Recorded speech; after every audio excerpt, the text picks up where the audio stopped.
Bonjour à tous. Bien. Hop, si vous ne nous entendez pas, n'hésitez pas à le dire dans le chat. N'hésitez pas aussi à dire d'où vous écoutez ce webinaire. Ça peut être marrant. Alors, merci du coup de nous rejoindre. Merci à Clément d'être présent aussi pour ce webinaire. On nous entend? Ok, super. Et merci aussi à mon collègue Paul Totin qui sera là aussi pour ce webinaire et qui me remplacera bientôt. Donc, vous le verrez bientôt présenter les prochains webinaires aussi. Enchanté. Alors, avant de commencer le webinaire et le temps que tout le monde puisse se connecter tranquillement, je vais vous refaire une petite présentation de l'E-Hibou, même si je pense que depuis vous connaissez. Donc, l'E-Hibou, c'est la plateforme de freelancing numéro 1 en tech et innovation. On compte plus de 120 000 freelances en Europe et notre communauté, elle croît environ de 20% par an. On compte environ 7 500 missions longues qui durent 19 mois environ. Et on est présent dans toute la France, donc à Paris, à Nantes, à Bordeaux, à Lyon, mais aussi en Belgique. Et on a aussi plusieurs partenaires, que ce soit dans le domaine textile, banque et luxe. Donc voilà, maintenant je vais laisser la parole à Clément et je vais le laisser se présenter un petit peu plus en détail. Et puis merci encore à tous d'être présents pour ce webinaire. Merci Blanche pour C'est bon pour l'introduction. l'introduction. Alors, je t'ai juste coupé ton micro parce que j'ai un peu d'écho. Est-ce que vous m'entendez bien déjà? Je pense que oui. Top. Du coup, pour vous donner un peu plus d'éléments sur mon parcours, moi, j'ai commencé la data science il y a un moment. J'ai commencé par faire une classe préparatoire mathématiques et physique.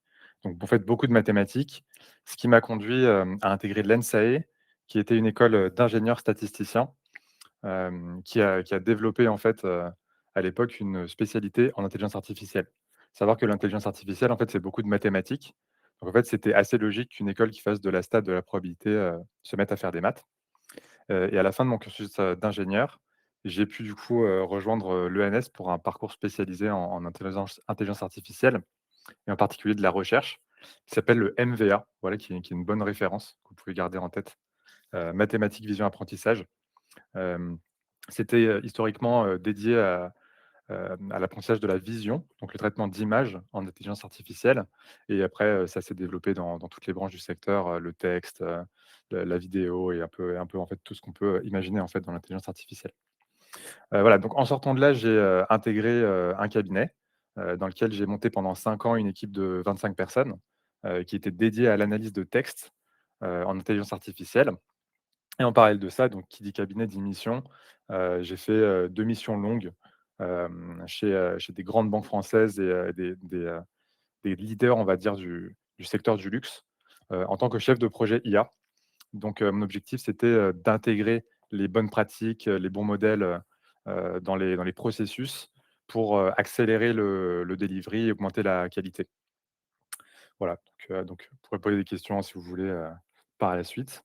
Mais voilà, mais donc moi, en tout cas, ce que je veux, ramener, et ce que vous allez le voir, je pense, à travers cette présentation, c'est vraiment, la réalité terrain, confronter les algorithmes et avoir des résultats sur le terrain, qui est en fait très éloigné, de ce qui peut se passer dans les médias, en fait. Et ça, j'espère qu'en découvrant les différents concepts aujourd'hui, vous allez voir que c'est des sujets complexes qui peuvent avoir un impact sur les stratégies, en fait, des providers, OpenAI, Anthropic, et cetera. Voilà. Alors, aujourd'hui, on va traiter, si on a, j'espère, le temps, 4 grands topics, 4 grands sujets. On va pas mal parler des tokenizers. Vous allez voir, c'est un sujet dans lequel on peut rentrer en profondeur. Je vais vous expliquer ce que c'est, pourquoi c'est fondamental, dans l'usage des modèles de langage, comment ça marche, quels sont les impacts. On va parler de GPU forcément. Le GPU, c'est une ressource qui est indispensable pour faire tourner des modèles aujourd'hui. Il y a beaucoup d'histoires autour des GPU. On pourra donner quelques anecdotes, notamment, les États-Unis qui ont, complètement coupé, la vente d'une partie des GPU de NVIDIA vers la Chine, pour essayer de ralentir la Chine sur l'avancée de l'IA, donc on pourra en parler. Trade-off entre qualité et taille de LLM. En fait, les modèles, il faut savoir qu'ils ont ils prennent un espace, on va en parler pas mal et en fait, généralement, la taille a un impact sur la qualité. Mais en fait, si on prend des modèles trop gros, et ben, on va pas pouvoir, les exploiter parfois. Voilà, donc on va parler de ça et le dernier, alors le raisonnement, c'est un concept, fondamental dans les modèles aujourd'hui. qui permet d'avoir des résultats de meilleure qualité, de traiter des tâches complexes. Mais, on va voir que en fait, côté provider notamment, il peut y avoir des coûts cachés et donc voilà, je vais vous expliquer ça si on a le temps d'aller jusqu'au bout. On va illustrer des faits contre-intuitifs, tout au long de cette présentation. Je vous en ai mis 4, il y en aura d'autres, mais, je vous laisse brièvement les lire. En fait, ces détails techniques dans lesquels on va un peu rentrer, que je vais vous vulgariser pour vous, vont vous permettre de comprendre, certaines choses. Pourquoi parler français à un modèle de langage, ça coûte plus cher que parler anglais? Pourquoi le prix, par token qui est souvent affiché comme référence par Anthropic, Mistral et cetera, pourquoi c'est pas une valeur fiable en fait? Et pourquoi les modèles qui sont open source, dans la littérature, on appelle ça open weight en fait.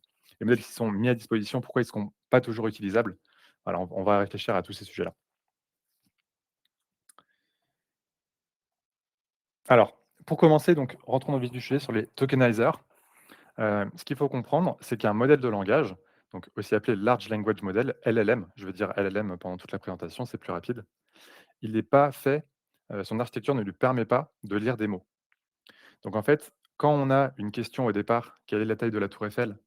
Et qu'on veut arriver à une réponse, 330 mètres, il faut passer par plusieurs étapes, dont cette première étape de tokenizer qui permet de transformer du texte en nombres. Et ce sont ces nombres qui vont être consommés par le LLM. Le LLM va recracher des nombres qui sont ensuite décodés pour obtenir la réponse. Donc, on va pas mal parler là de cette première notion de tokenizer. Euh, donc, le tokenizer, qu'est-ce qu'il va faire? Il va découper en fait un texte de départ. Donc là, notre question, c'était quelle est la taille de la tour Eiffel? En différentes unités qu'on appelle les tokens. Donc, le token, ce que vous pouvez voir sur cette slide, c'est que déjà les tokens n'ont pas tous la même taille.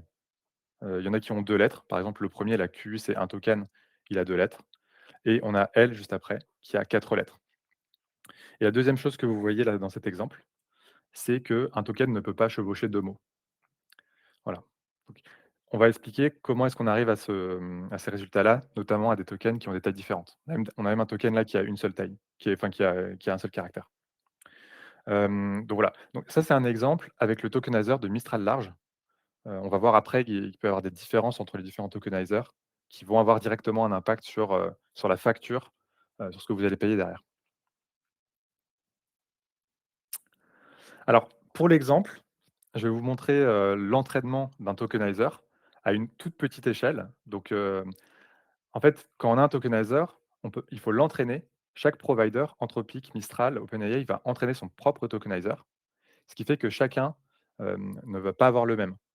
Et typiquement, pour un même texte d'entrée, il va être découpé de manière différente, selon si vous l'envoyez à Mistral, à OpenAI ou à Anthropic. Donc là, je vous montre un exemple, d'entraînement, from scratch. Bon, vous allez voir, l'exemple est vraiment est vraiment trivial, mais juste pour que vous compreniez qu'un tokenizer, c'est pas, tout le monde n'a pas le même, ça s'entraîne et ça se fait de cette manière-là. Donc la première chose à faire, c'est de choisir un corpus de texte qui va être, suffisamment, large pour couvrir, par exemple, si on veut traiter plusieurs langues, plusieurs dialectes et cetera. Il va falloir un corpus qui couvre tous les dialectes, toutes les langues, voire même si vous voulez faire du code, qui couvre aussi, des langages de programmation. Et donc ça, c'est fait côté provider. Moi, je vous ai pris, juste une phrase en français, voilà, pour faire simple. On va pas commencer à prendre des textes gigantesques. Donc la première étape, c'est d'avoir un corpus. Ensuite, on va initier la liste des tokens. Donc au départ, on va juste prendre chaque caractère qui existe dans le corpus. Donc là, je vous les ai listés juste là, il y en a 20. Et là, on va voir des exemples juste après. Il va falloir créer vraiment les tokens qu'on voyait juste avant là. On a des paquets de 4, des paquets de 2. Et on va faire ça en fusionnant des éléments du vocabulaire. Donc là, par exemple, si on fusionne L et E, ça va faire un nouveau token. Si on fusionne PU, ça va faire un nouveau token, etc., etc. La grande question de l'algorithme, c'est comment est-ce qu'on va prioriser ces fusions-là? Donc, dans notre exemple, le chat Gridor, le petit chat, etc., ce qu'on va faire, c'est qu'on va regarder, alors désolé, c'est un peu petit. On a un vocabulaire initial qui faisait 20 caractères, 20 tokens. Je vous les ai mis en colonne et en ligne. Et l'idée, c'est que, par exemple, ici, on a un petit 2 en 1re ligne, en deuxième colonne. Ça veut dire que L, E, la conjonction de ces 2 tokens apparaît 2 fois. Donc effectivement, si on revient dans le texte, bah, le apparaît 2 fois. CH apparaît 4 fois. Effectivement, il apparaît une fois dans chat, chat, chac et chat. Voilà, 4 fois. Donc la première fusion qu'on va faire, c'est celle qui est la plus, fréquente. Donc ici, on a le choix entre CH et HA qui sont tout aussi fréquents. Donc là, typiquement, pour l'exemple, j'ai pris HA. Donc on fait cette fusion-là. Qu'est-ce qui se passe? On rajoute un nouveau token dans la liste de vocabulaire. Donc ça, ce que ça veut dire, si vous regardez bien la différence entre les 2 slides, j'ai ajouté une colonne et une ligne et je recommence. Je regarde à nouveau quel est l'enchaînement de tokens le plus fréquent. Donc là, CHA apparaît 4 fois, donc je fais la fusion CHA. Et en fait, le provider, il va déterminer dès le départ combien de fusions il veut faire et le nombre de fusions va déterminer la taille de son vocabulaire. Et c'est à partir de ce vocabulaire qui va, enfin de ces nouvelles unités de texte, qui va faire tout le découpage, avec le tokenizer. Donc en fait, il faut un peu voir ça comme, une espèce d'alphabet qui s'enrichit avec des nouveaux caractères qui sont des combinaisons, en fait. Et à la fin, bah, on peut avoir, plusieurs, dizaines de milliers, voire centaines de milliers de combinaisons. Donc là, je vous ai, juste mis l'état final au bout de 10 fusions. Donc on part d'un vocabulaire qui est de taille 20 avec, les 20 caractères séparés. Et à la toute fin, après diffusion, en suivant l'algo que je viens de vous indiquer, on va arriver à ce type de vocabulaire. Là, j'ai juste fait diffusion, c'est rien du tout à l'échelle d'un tokenizer, mais juste pour que vous compreniez. Et les combinaisons qui étaient les plus fréquentes sont celles-ci. Et donc effectivement, en fait, on voit qu'on en a de taille 1, taille 2, taille 3, taille 4. Et après, on peut avoir des tailles beaucoup plus grandes, au fur et à mesure où on va avancer. Hésitez pas si vous avez des questions. Je sais que ces algos, c'est jamais, bien clair.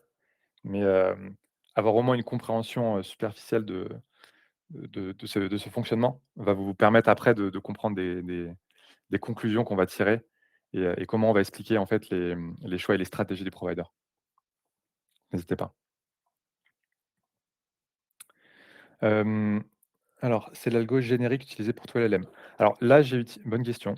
Là, j'ai utilisé un algorithme qui s'appelle le, byte pair encoding, BPE.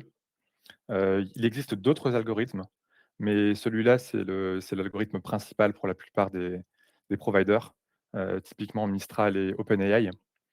À savoir qu'il y a aussi, on va le voir après, des providers comme Anthropic qui ne communiquent pas, sur leur manière de tokeniser et vous allez comprendre pourquoi, je vais vous donner des petites anecdotes.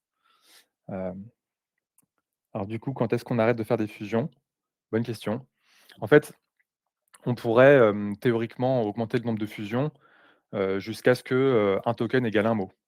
En fait, il y a 2 cas extrêmes, on va le voir sur un graphe après. Soit un token égale un mot, on a fait un maximum de fusion, soit un token égale un caractère, on n'a fait aucune fusion. Et en fait, vous allez voir que, il faut en fait trouver un niveau intermédiaire, un juste milieu pour à la fois avoir de la performance, algorithmique et de la performance, en débit de requête, mais quand même, avoir des prix qui s'équilibrent. Je vais expliquer ça après. Pourquoi les tokens ne sont pas du coup simplement des mots? Bah, je vais l'expliquer juste après du coup. Merci, beh, de rien, avec plaisir.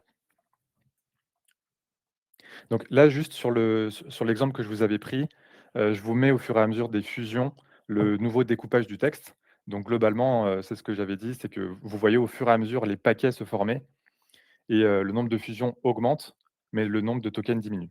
Donc ça, bon, je pense que vous l'avez compris, mais un petit exemple visuel, vaut mieux que 1000 explications.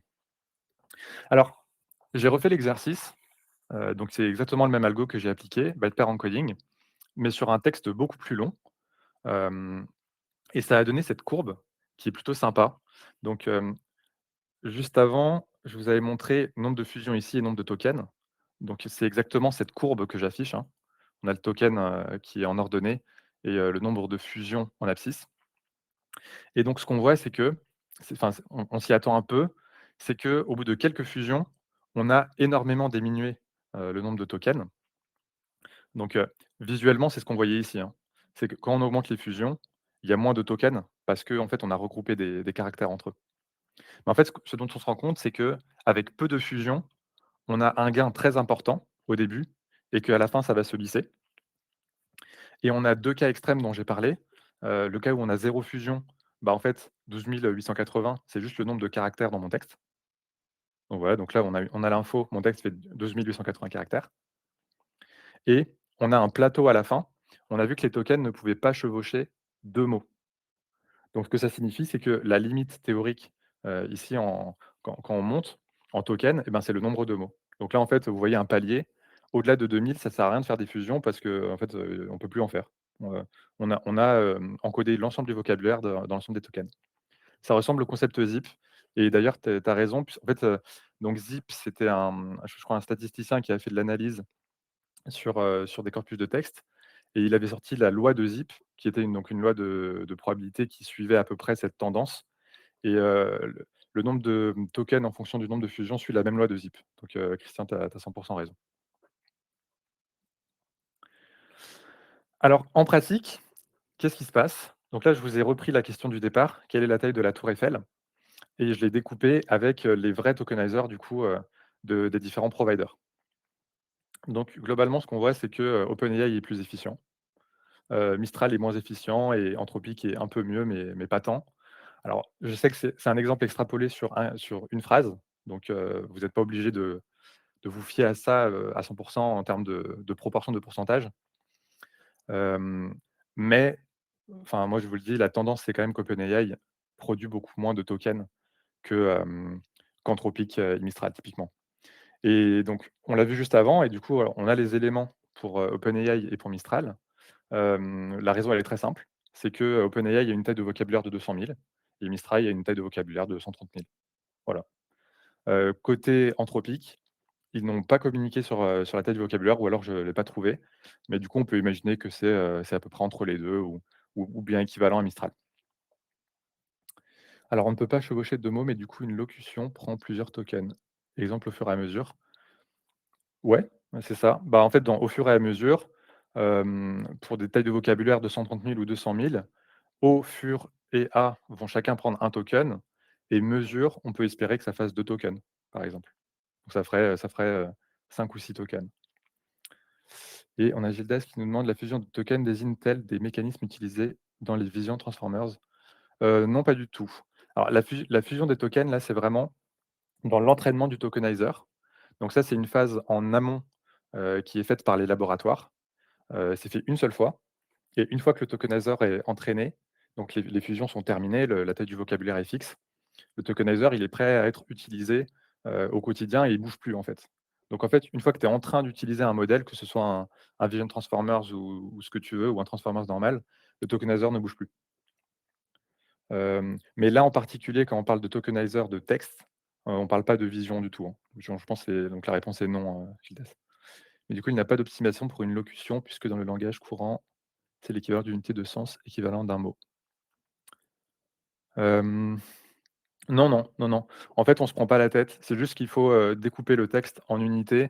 C'est plus simple, et on a des meilleurs résultats dans la littérature. Donc voilà, c'est juste vraiment pour des raisons de compression de texte et c'est pas plus compliqué que ça. Mais du coup, on perd effectivement le sens des mots ou des locutions ou des expressions n'est pas encodé dans le tokenizer. Le tokenizer, c'est vraiment juste un traducteur. Je prends un texte, je le découpe, j'en fais des nombres. Vraiment la compréhension ensuite de l'enchaînement des tokens se fait dans le modèle lui-même. Et là, quand on parle de tokenizer, c'est vraiment juste de découpage, il y a pas d'intelligence, dans un tokenizer. Voilà. Merci pour les questions. Donc du coup, si je reviens là sur mon exemple, ce que ça veut dire déjà, c'est que le dollar par token n'est pas une unité de pricing fiable. Parce que si je veux traiter, par exemple, si je veux résumer, un meeting et ben, je vais produire, du coup, 500 tokens côté Mistral, mais je vais en produire 350 côté OpenAI. Sauf que, moi, quand j'ai des grilles de comparaison, souvent ce qu'on me donne, on me donne le prix en euros ou en dollars par token affiché par OpenAI ou par Mistral. Bah, donc là, on voit que ça marche pas, en fait. Donc c'est pour ça qu'en pratique, hem, il faut vraiment compter le nombre de tokens qu'on va avoir sur les cas d'usage. Alors, j'ai quand même fait un petit raccourci, parce que je parle de dollars, par token. En fait, en réalité, il y a 2 modes de consommation aujourd'hui. Il y a le mode où, vous allez payer, 20 € ou X euros par mois et en fait, généralement, vous avez des quotas quand même, hein, que vous ne pouvez pas excéder. Mais donc là, à ce moment-là, pas réellement parler, à proprement parler de euros par token. Et après dans des usages d'entreprise, moi je travaillais dans des grands comptes, donc l'usage de tokens, ça se compte, ça se chiffre en milliards, en millions ou en milliards ou en dizaines ou en centaines de milliards, voire plus. Donc en fait là, on passe à une consommation par token et au consommé. Sachant que en fait le sous-jacent d'un abonnement, quand vous payez 20 € ou X euros par mois, en réalité, vous avez quand même une quantité de tokens que vous pouvez consommer, vous allez être bloqué au bout d'un moment. Et donc en pratique, il y a quand même une notion de consommation de tokens, mais on va dire qu'elle est indirecte. Voilà. Mais le point pourrait être le même, c'est-à-dire que si tu payes 20 € par mois côté Mistral ou 20 € par mois côté OpenAI et qu'on te donne la même quantité de tokens, bah, tu vas l'épuiser plus rapidement côté Mistral. Voilà, c'est ça le point en fait. Hem, donc si vous avez des abonnements à 20 € par mois et que vous êtes loin d'atteindre les quotas, bon, vous embêtez pas à compter les tokens, hein, ça sert à rien. C'est vraiment quand vous êtes dans de la consommation de tokens, assez intensive et que vous commencez à avoir des factures, plus élevées, bah, là, compter les tokens, ça reste intéressant. Voilà. Alors, selon l'algo, le vocabulaire et tutti quanti ont des pricing différents qu'on ne peut pas vraisemblablement comparer pour un token. Voilà, c'est exactement ça. Tu as tout résumé. Le fait que les tokenizers soient développés en anglais et pour l'anglais principalement influence-t-il négativement? Oui. Est-ce que c'est la slide d'après? Voilà, tu vois, tu as anticipé, tu as mis la slide juste après. Donc du coup, effectivement, dans un corpus de texte, je vous ai montré, sur 2 étapes qu'on prend, la paire de tokens la plus fréquente et on la fusionne et on fait X fusion. Donc du coup, évidemment, si on a un corpus qui est principalement en anglais, ce qui va se passer, c'est qu'on va prioriser des fusions en anglais et en pratique, effectivement, c'est ce qui se passe. Hem, Déjà au niveau du tokenizer, on va effectivement privilégier l'anglais. Alors, ça s'est remarqué, il y avait des disparités assez importantes, on parle quand même peut-être de 35-40.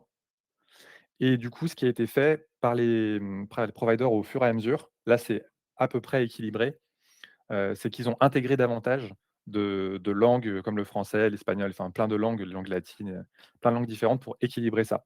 Donc aujourd'hui, c'est plus équilibré en termes de découpage de tokens. Mais par contre, il y a un truc qui va jamais changer, c'est, que le français a une forme plus complexe que l'anglais. Et ça, en fait, on n'y peut rien, en fait. Si tu traduis un texte français en anglais, tu as plus 15 à 20 de caractères.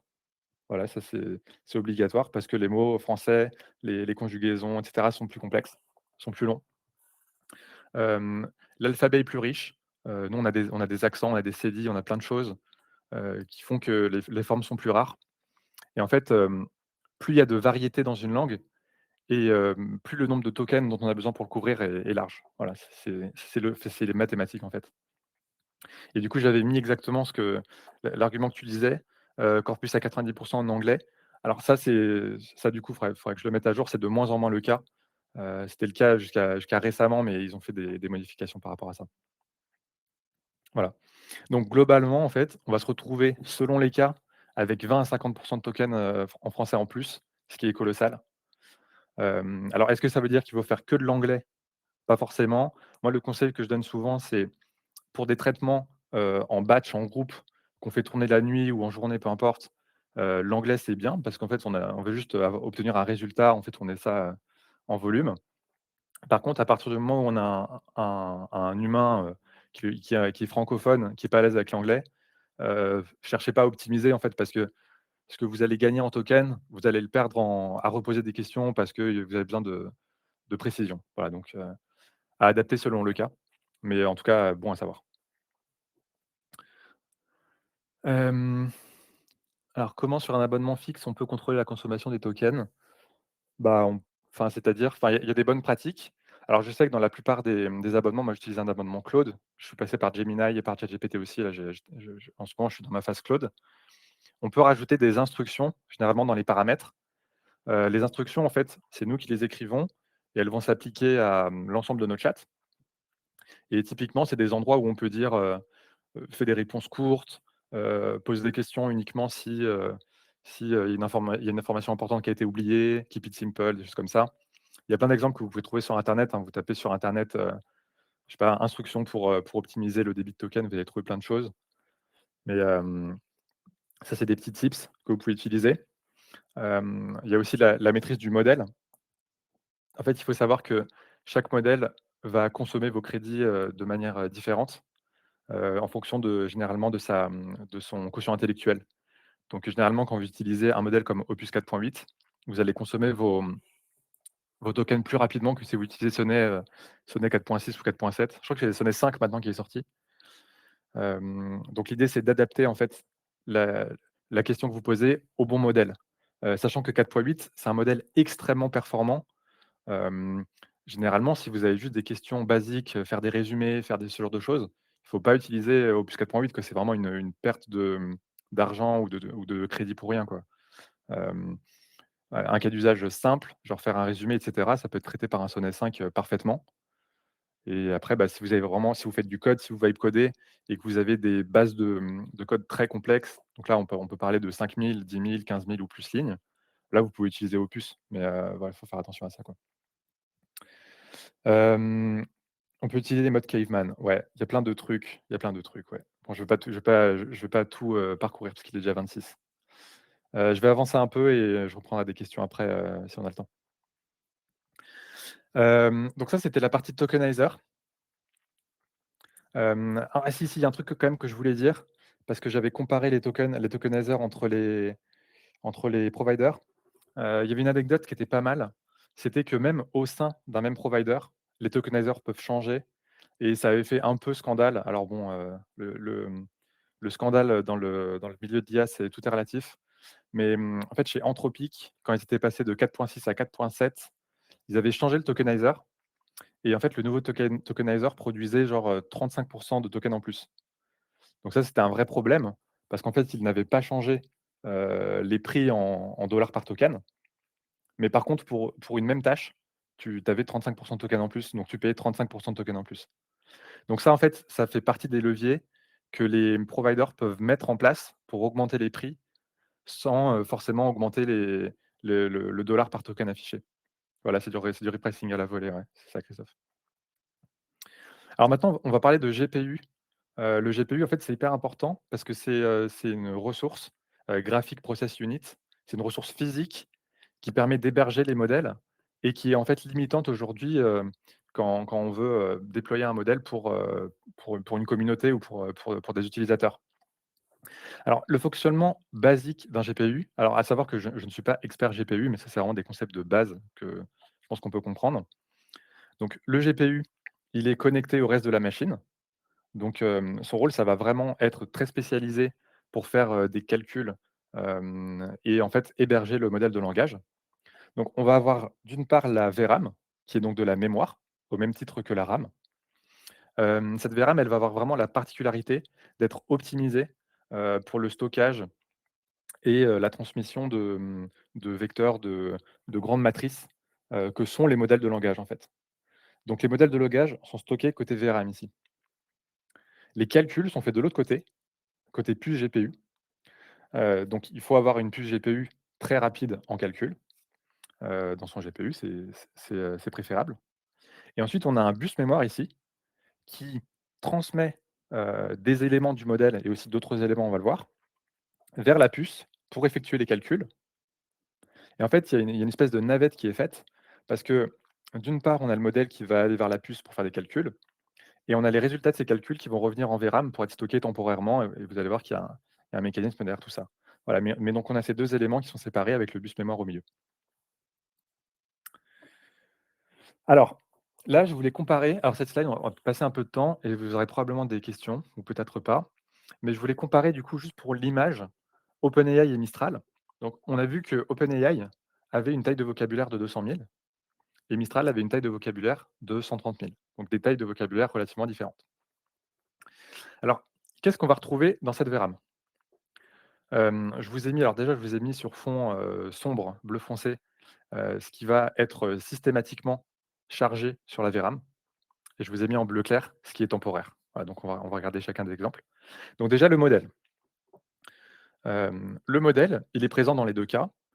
On va partir du principe, même si c'est faux, qu'il fait la même taille. Donc, l'espace pris en VRAM, ici, je voulais modéliser par la hauteur de la boîte, hein, tout simplement. Donc, à gauche et à droite, vous voyez que le modèle de langage fait la même hauteur, il occupe la même place. Très bien. Ensuite, on a le vocabulaire. Pour chaque élément de vocabulaire, on va stocker des vecteurs, donc des nombres. Je vous avais dit, hein, chaque élément de vocabulaire va être transformé en nombre après.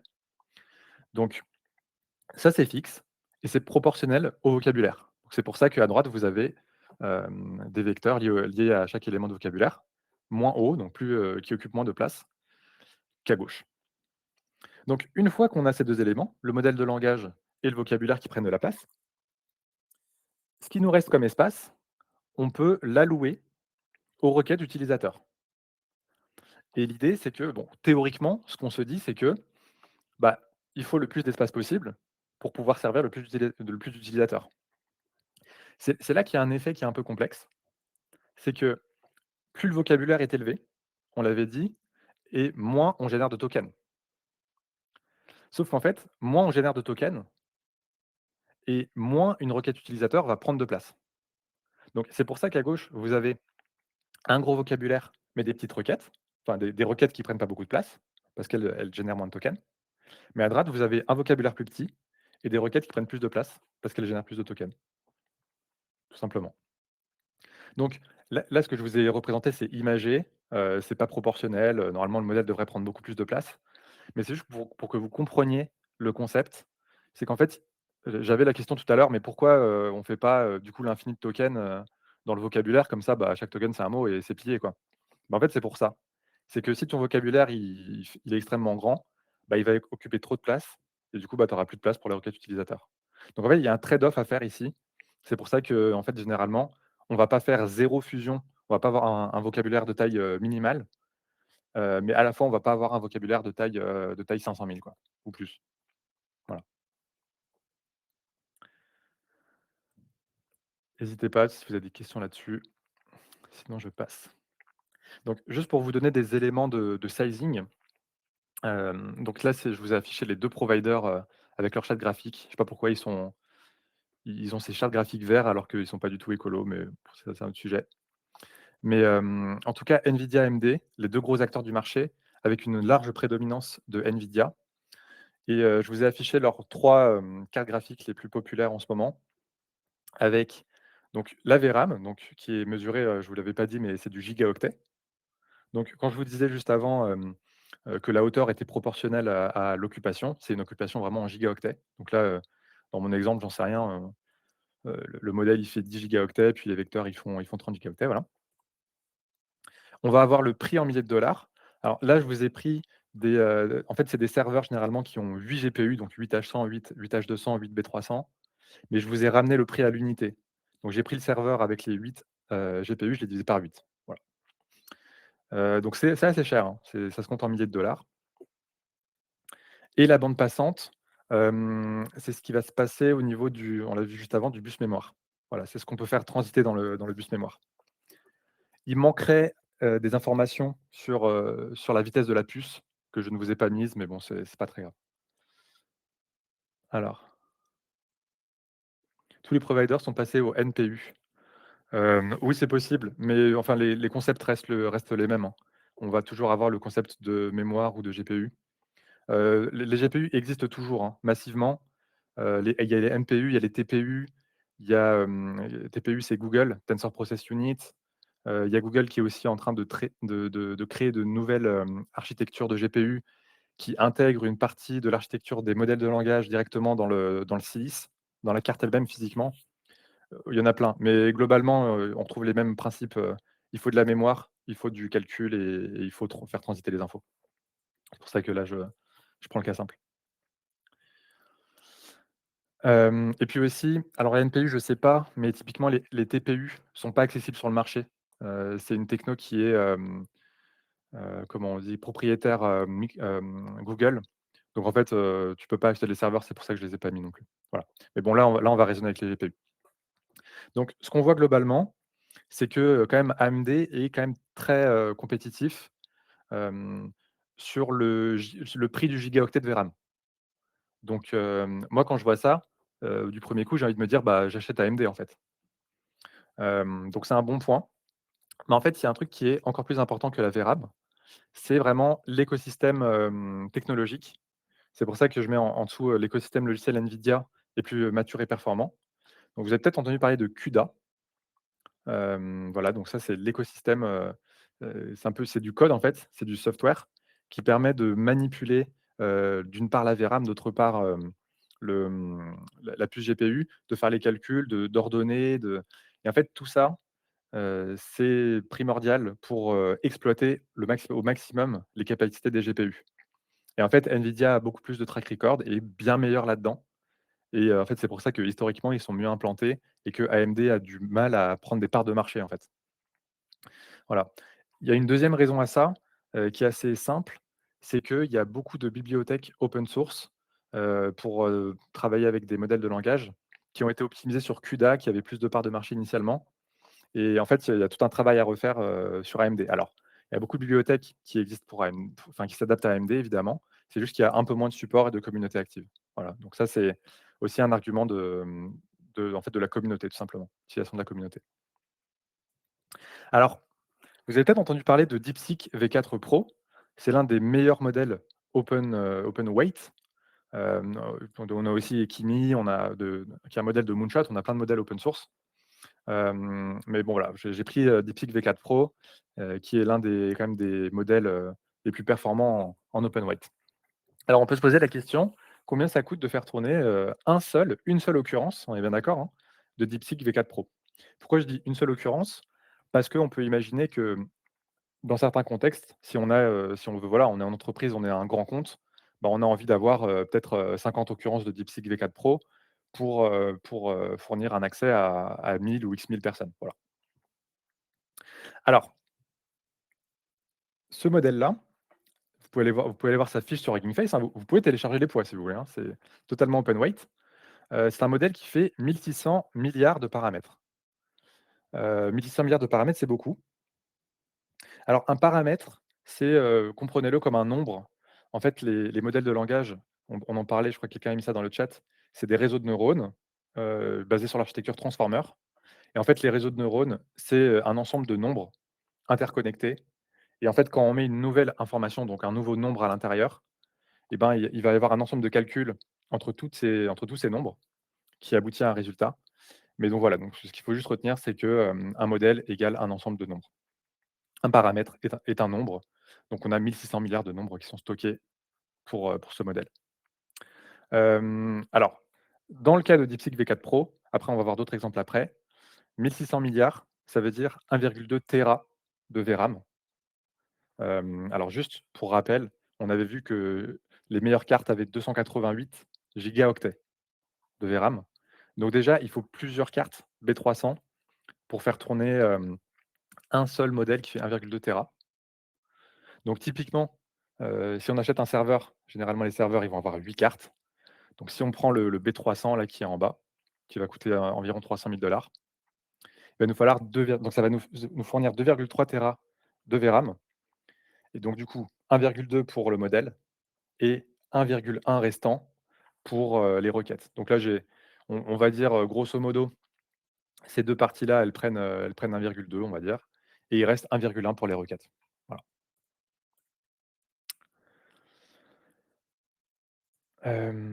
Donc maintenant la question, on sait qu'il nous reste 1,1 téra de libre pour la requête utilisateur. La question c'est, du coup, combien d'utilisateurs on peut servir? Alors, la réponse n'est pas, directe. En fait, il va y avoir différents cas. Ça va dépendre vraiment de la population, qu'on va cibler. Donc à gauche, admettons, on met en place un chat, je sais pas, par exemple, si c'est une FAQ, on va dire, voilà, la FAQ RH, d'une entreprise, comme une grande banque, par exemple. Donc, quoi, c'est un petit PDF, qui fait 10 pages, voilà, une petite charte RH. Et les questions, du coup, bah, ça va être assez simple. C'est juste, je pose une question, je veux trouver la réponse dans un PDF de 10 pages. Bon, bah, ça, c'est des petites requêtes, peut-être 4000 tokens, par requête, facile. Côté VRAM, tu peux mettre 5000 utilisateurs. Mais en fait, ce qui va être limitant à ce moment-là, ça va vraiment être la capacité de faire transiter les informations rapidement entre la VRAM et la puce GPU. Donc 5000 utilisateurs, c'est une quantité théorique qu'on va pouvoir atteindre parce qu'il nous reste, 1,1 téra de VRAM. La réalité, ça va être beaucoup moins parce qu'on a le bus mémoire dont on parlait qui va pas pouvoir, assurer et du coup, on va plutôt se retourner, enfin se retrouver avec, quelques dizaines d'utilisateurs ou quelques cinquantaines ou quelques centaines. Donc ça, c'est le premier cas. Deuxième cas, j'ai une équipe de développeurs, qui fait du webcoding sur des applications de prod qui ont, X 1000 ou X, dizaines de milliers, lignes de code et là, c'est pas la même, limonade. C'est-à-dire que quand je fais une requête, que je vais ajouter une fonctionnalité, bah, déjà, il faut lire les 10 000 lignes de code. Ensuite, il y a de la réflexion, on va reparler du raisonnement après, mais bien, il faut bien faire ce raisonnement. Il faut peut-être générer du code, déclencher des outils, regarder les résultats des outils, réfléchir sur le résultat des outils, et cetera, et cetera, et cetera. Donc là, on va être sur des, consommations de tokens par requête qui sont beaucoup plus élevées. Donc chaque requête va prendre beaucoup plus de VRAM. Généralement, ce qui va bloquer dans ces cas-là, ça va être la VRAM, ça va pas être le bus mémoire. Donc là, à ce moment-là, on va peut-être pouvoir servir une équipe de 15-20 développeurs, mais voilà, donc ce qui fait cher pour une équipe de 15-20 développeurs. Alors à savoir que là, je vous ai parlé du coût fixe du serveur. C'est-à-dire que j'achète le serveur, il m'est livré, il est installé par NVIDIA, admettons.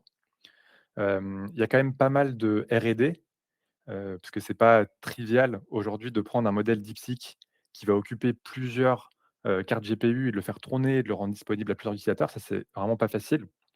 Alors, vous pouvez payer une prestation NVIDIA qui va coûter cher ou vous pouvez le faire vous-même, mais quoi qu'il arrive, ça va coûter cher. Ensuite, il y a l'entretien du modèle. Peut-être qu'il y a des versions qui vont être genre là, c'est V4, demain, ce sera V5. Donc il faut retirer le modèle précédent, il faut mettre un nouveau. Voilà, donc tout ça, c'est pas trivial. Sachant que chaque, downtime, si vous faites pas bien les choses, bah, c'est pas disponible 3 jours, bah, vos développeurs, ils peuvent plus développer pendant 3 jours du coup, enfin, voilà, donc c'est ce genre de choses qu'il va falloir regarder.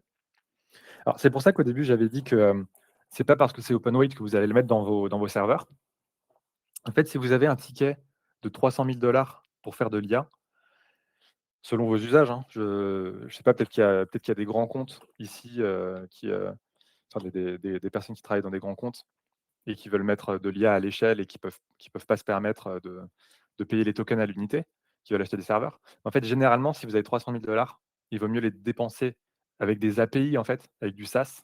Donc envoyer directement, enfin requêter directement les API de Mistral, d'OpenAI, de DeepSeek, d'Anthropic, plutôt que d'acheter un serveur. Voilà, ça c'est mon point.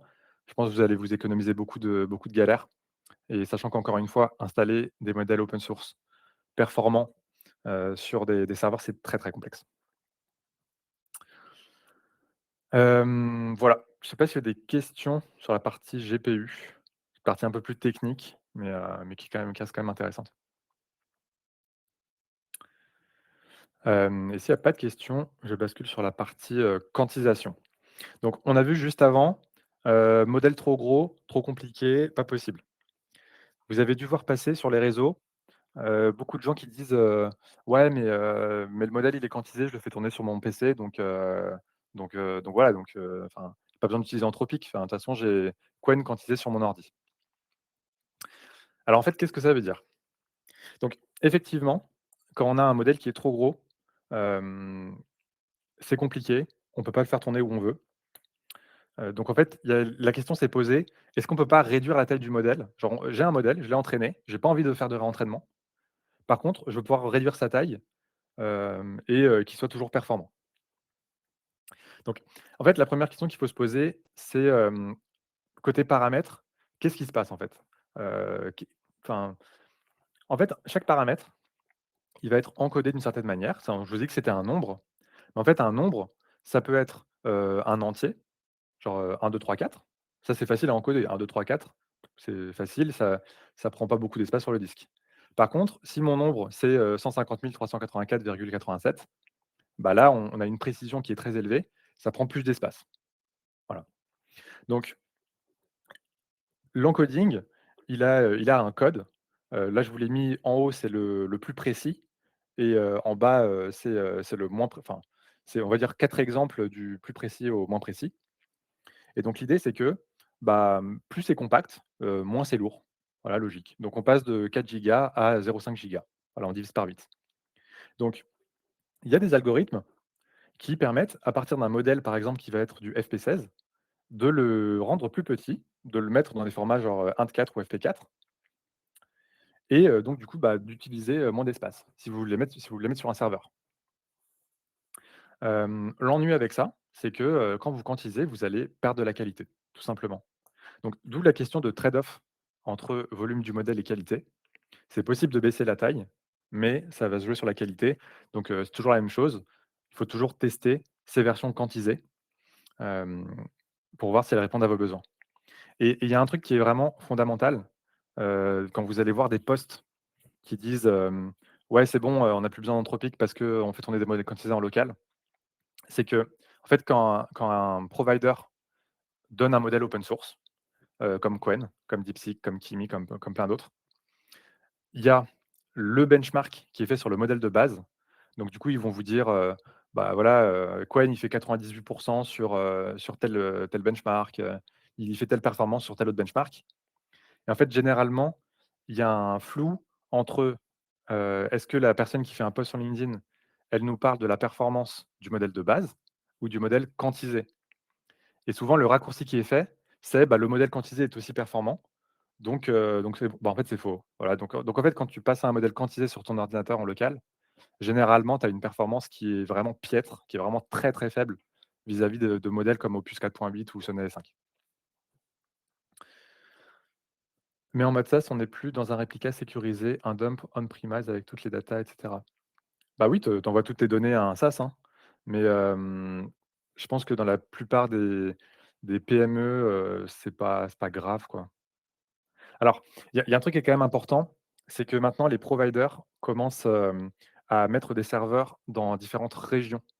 Donc, moi typiquement, j'ai pas mal bossé avec, Azure, et quand j'étais chez ce leader, du secteur du luxe, c'était hyper important qu'on travaille qu'avec les modèles qui traitaient les données, sur les serveurs, en Union européenne. Alors après, je sais que vous allez me dire: «Oui, mais USA Act ou je sais pas quoi, ils ont accès aux données et cetera». Bon, à voir en fait, au cas par cas avec vos équipes compliance.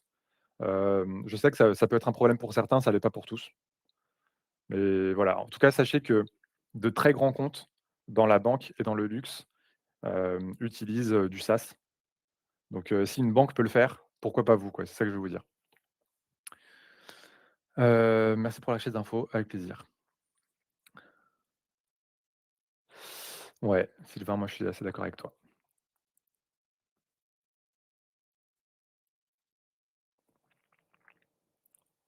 Alors je sais pas si la slide s'affiche de votre côté, moi il y a un petit bug.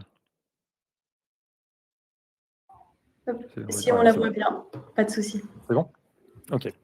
Donc là, juste pour vous illustrer, on va pas rentrer trop dans les détails, on est déjà dans les détails, mais donc juste pour vous montrer ce que ça veut dire quand je vous disais, oui, le float de 32, ça occupe de l'espace ou pas. Ça, c'est une image assez claire. Un float de 32, ça occupe tout ça d'espace et un float de 16, ça occupe la moitié. Je pense que c'est assez transparent en fait, le 32, le 16, c'est vraiment proportionnel. En fait, c'est le nombre de bits qui est utilisé pour l'encodage. Donc je vous fais juste le premier. Le premier, c'est le signe, plus ou moins. L'exposant, ça va être, tout ce qui est après la virgule et les fractions, c'est tout ce qui est avant la virgule. Voilà. Est-ce qu'on a besoin de 12 chiffres avant la virgule? Heu, les providers disent que non. Voilà. Donc float 32, ça n'existe plus depuis bien longtemps. Float 16, sur les modèles récents non plus. Ça existait au début quand on a commencé, en novembre 2022, avec GPT-3, et enfin, il y avait des modèles avant GPT-3, mais disons dans le grand public, au début, c'était du FP16. DeepSeek V4 Pro, on en a parlé juste avant, c'est un mélange entre du FP8 et du FP4. Et donc là, vous allez me dire: «OK, bah, donc on peut pas faire mieux en quantisation». Et en fait, si. Donc il y a des gens qui vont jusqu'à du 2 bits, voire même du 1,58 bits. Alors, je vais pas expliquer cette notion de 1,58 bits, mais juste retenez que la compression peut atteindre, des sommets assez fous. Hem et en pratique, ça baisse la qualité, mais parfois on n'a pas le choix. Voilà. Aujourd'hui, les providers, ils se sont rendus compte que, la quantisation, c'était un vrai sujet, et ils l'intègrent déjà dans leur modèle. Donc voilà, donc c'est pour ça que DeepSeek V4 Pro, typiquement, vous est livré directement en FP8, FP4. Et la plupart des modèles, qui sont accessibles en mode propriétaire, modèles OpenAI, Anthropic, sont aussi des versions quantisées. Voilà, vous n'avez pas accès aux versions, FP16 directement.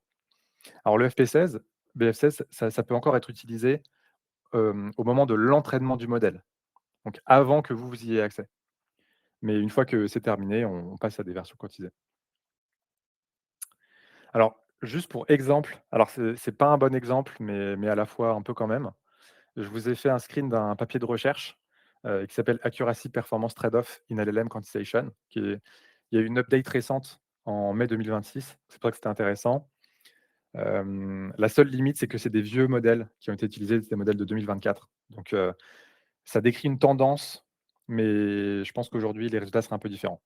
Donc, juste ce qui vous intéresse, vous avez plusieurs paquets là, l'IAMA 8B, l'IAMA 7B. Dans chacun de ces paquets, pour chaque format de quantisation, BF16, W8, A8, et cetera, vous avez les, performances, l'average score que je vous ai encadré. C'est un score moyen sur, plusieurs benchmarks qui sont indiqués à droite. Donc la tendance globale, alors je sais que c'est pas tout le temps le cas là dans le tableau, mais globalement, plus tu descends dans la quantisation là, tu passes de 16 à 8 à 4, plus les résultats se dégradent.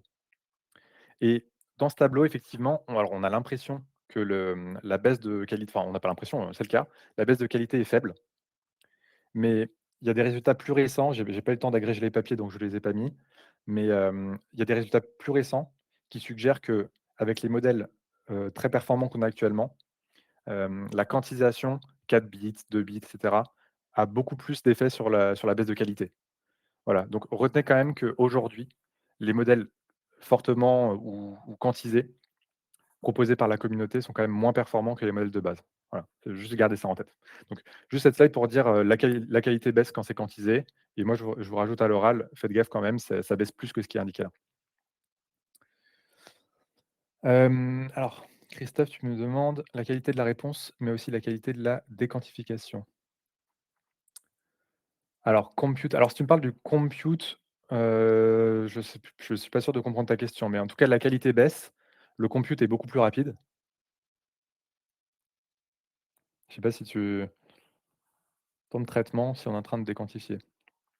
En fait, la quantisation, elle se fait, une fois pour toutes, juste après l'entraînement du modèle, et après quand toi tu as accès au modèle quantisé, il y a plus de questions de quantisation, pas quantisation. Le modèle est quantisé, il est plus léger, il répond plus rapidement, mais là on touche plus au poids du modèle. Voilà. Et Ludovic demandait idem pour Gemma, QAT. Oui, c'est ça, exactement. A4B, alors attends. Ouais, ouais, je pense que ça doit être un format quantisé. Alors QAT, je le connais pas, donc je ne vais pas te dire de bêtises. Il faudra que je vérifie. Comment sait-on quand qu'un modèle est plus ou moins quantisé? Tu veux dire quelque chose, Blanche, ou? Ouais, non, c'était juste pour te dire qu'il ne nous reste plus énormément de temps. Donc, si possible, sinon, on prendra les autres questions à la fin s'il nous en reste. Et sinon, je vous invite chacun à ajouter Clémence sur LinkedIn pour pouvoir poser vos questions directement dessus. Voilà, je ne voulais pas t'interrompre. Non, t'inquiète, il y a pas de souci. Comment on sait qu'un modèle est plus ou moins quantisé? Bah, en fait, si tu parles avec un modèle, tu sais pas, et si le provider te le dit, tu le sauras, mais sinon tu le sauras pas. Voilà, tout simplement. Il y a pas vraiment de différence, quand tu parles avec un modèle, si ce n'est la qualité. Tu peux peut-être percevoir une qualité plus faible, mais c'est compliqué. Donc ouais, merci Blanche pour le reminder. De toute façon, il reste plus beaucoup de slides, hein, on a quasiment terminé. Juste une dernière partie, c'est très rapide sur le raisonnement. Donc en fait, le raisonnement, vous devez en avoir vraiment l'habitude de voir quand vous posez une question à Claude, Gemini ou ChatGPT, il y a des petites lignes un peu grisées qui commencent à apparaître et qui défilent, où il dit: «Ouais, je suis en train de penser à ça, machin». C'est de ça qu'il s'agit. Mais en fait, ça n'existait pas en fait au début, hein. Si vous prenez la première version de ChatGPT, on n'avait pas ce type de choses. Alors ce qui était fait en 2022, c'était qu'il fallait le faire à la main, en fait. Il y avait un concept qui était le chain of thought. C'était vraiment l'utilisateur qui devait demander: «Je veux que tu réfléchisses, à ta réponse avant de me la donner», et donc on lui disait, «Explore différentes branches, de ton raisonnement», et cetera. Donc ça, c'était le chain of thought. En septembre 2024, il y a eu le modèle O1 Preview, un modèle d'OpenAI, qui a intégré le reasoning, nativement. Donc ils se sont rendus compte que les résultats étaient bien meilleurs avec du raisonnement, ce qui est le cas dans beaucoup de cas d'usage. Donc ils se sont dit, «Pourquoi est-ce que l'utilisateur aurait besoin de faire un prompt? En plus l'utilisateur n'est pas expert. Je vais intégrer ça dans ma solution». Donc c'est à partir de là qu'on a commencé à le faire. Et aujourd'hui, j'ai mis fin 2024-25, mais ouais, aujourd'hui évidemment, hein, tous les modèles, enfin la plupart des modèles font ça nativement et je pense que la plupart d'entre vous utilisent des modèles de raisonnement. Donc en fait, entre 2022 et la suite, c'est vraiment le provider, le laboratoire du provider fait explicitement une étape d'entraînement pour que le modèle apprenne à raisonner. Voilà, donc ce qui augmente grandement la qualité du raisonnement. C'est ça l'idée. Alors, qu'est-ce qui se passe, d'un point de vue de la consommation de tokens? Donc là, je vous ai mis dans le temps, le traitement d'une requête relativement simple. Donc première étape, l'utilisateur pose une question. Donc par exemple, il dit, «Résume-moi le transcript de ce meeting». Ça va prendre, 5 000 tokens. Et là, en fait, on voit que dans le temps, donc 5 000 tokens, c'est assez rapide. Qu'en fait, quand le LLM fait de la lecture, il peut lire tout un texte en parallèle et sur un GPU, c'est très rapide. Ensuite, on a une phase un peu grisée.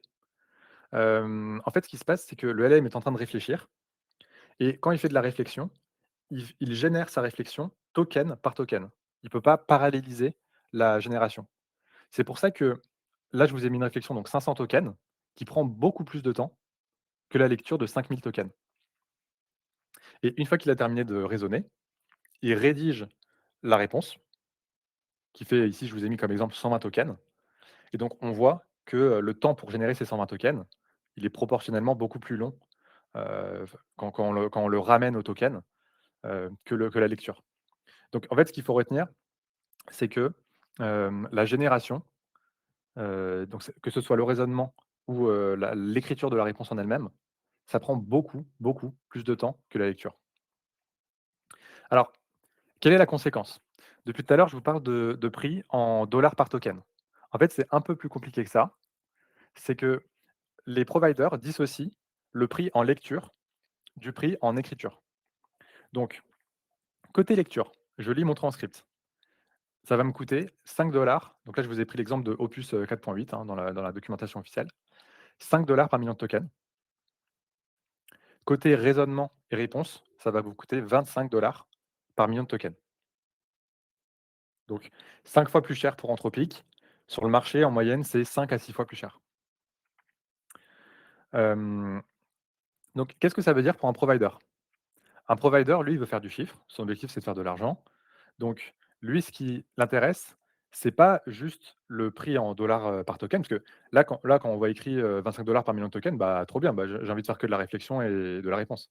Mais lui, en fait, il va raisonner, en temps, en argent gagné par rapport au temps.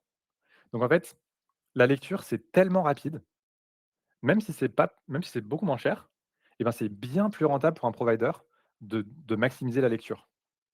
Et c'est pour ça que dans l'effet contre-intuitif au début, je vous mettais que les providers, ça les embête fortement de faire des raisonnements longs, parce qu'en fait, ça mobilise le GPU. Le GPU, il peut rien faire, en attendant, il doit terminer sa requête et du coup, il est un peu captif, d'un raisonnement long. Voilà, donc ce qui explique qu'en fait, la lecture est bien plus intéressante, pour un provider.